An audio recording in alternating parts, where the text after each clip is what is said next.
বন্ধুরা, একটা স্মার্টফোন আপনি অনেকদিন যাবত ব্যবহার করতেছেন। আপনার ফোনটা ব্যবহার করতে করতে একদম স্লো হয়ে গেছে, হ্যাং করে, ব্যাটারি ডাউন হয়ে গেছে। এরকম প্রবলেম যদি আপনি ফেস করে থাকেন, তাহলে সঠিক ভিডিওতে ক্লিক করছেন। আজকে খুবই গুরুত্বপূর্ণ ২ টা সেটিংস দেখাবো। এই ২ টা সেটিং যদি আপনার ফোনে আপনি করতে পারেন, আপনার ফোনটা একদম ফাস্ট হয়ে যাবে। একদম নতুনের মতো হয়ে যাবে। তো চলুন আজকের এই ভিডিওটা কন্টিনিউ করুন। এরকম ইম্পোর্টেন্ট ভিডিও পেতে আমাকে ফলো করে রাখতে পারেন। আর যারা অলরেডি ফলো করছেন, থ্যাংক ইউ সো মাচ। চলুন আজকের এই ভিডিওটি শুরু করা যাক। আপনি প্রথমে সেটিংসে ট্যাপ করে দিন। তারপর এখানে পাবেন উপরে সার্চ বার, এখানে ট্যাপ করে দিন। জাস্ট এখানে টাইপ করবেন অ্যানিমেশন লিখে। অ্যানিমেশন লিখে সার্চ করার পর দেখবেন এখানে লেখা আছে রিমুভ অ্যানিমেশন। এখানে ট্যাপ করে দিন। এখান থেকে জাস্ট আপনি এই যে রিমুভ অ্যানিমেশন এই সুইচটি অন করে দিবেন। বাস একটা সেটিংস হয়ে গেল, আপনার ফোনটা কিন্তু একদম ফাস্ট হয়ে যাবে।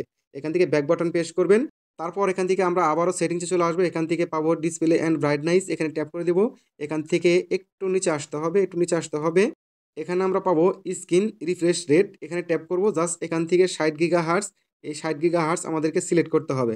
ঠিক আছে, এটা সিলেক্ট করে দিন। এখন থেকে আপনার ফোনটা চলবে একদম সুপার ফাস্ট, একদম রকেটে গতিতে চলবে। সো আশা করি বুঝতে পারছেন। That's it.